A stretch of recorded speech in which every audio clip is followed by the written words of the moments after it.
Sa gitna ng malalakas na hampas ng alon, pilit na lumangoy ang mga salvage worker na ito para makaligtas sa nagangalit na dagat.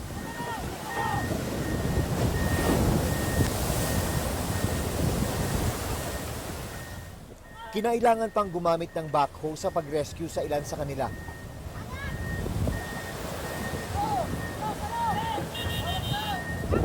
Ang mga salvage worker ang nakuna ng video habang tumatalon sa palubog na MTAG SL Suwal 1 sa Botolan, Zambales kahapon ng umaga.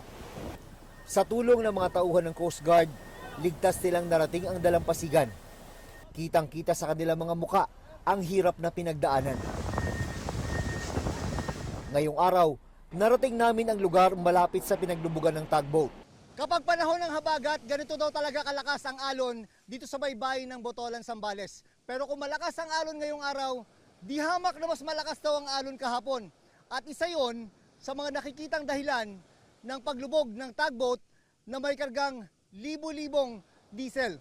Nagsimula ng magsagawa ng water sampling ang Coast Guard at Department of Environment and Natural Resources.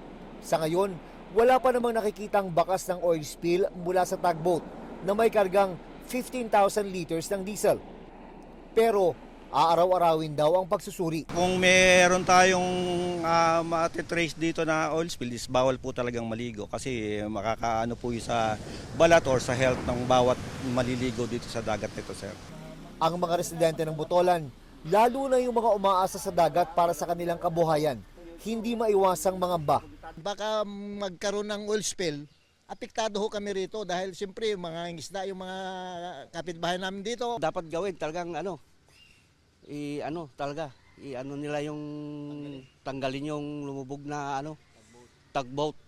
Nandoon talaga ang problema. Sabi ng Coast Guard, hindi naman daw lubhang mapanganib ang diesel na non-persistent oil o mabilis na kumakalat at nag-evaporate kapag na-expose. Still, we consider that as foreign doon sa dagat and it would create mga untoward siguro sa repercussion doon sa mga naninirahan sa dagat. Kaya prioridad ang pag-alis sa lumubog na tugboat. Kabilang sa mga paraan na kinukonsidera ang pagpapalutang sa tugboat gamit ang mga floater. Maglalagay ang mga eksperto ng inflatable bag o pontoon sa ilalim at gilid ng tugboat. Kapag pinalubuhan ng mga ito, lumilikha ito ng lakas na mag-aangat sa barko patungo sa ibabaw. Saka naman isa-siphon o tatanggalin ang laman nitong diesel.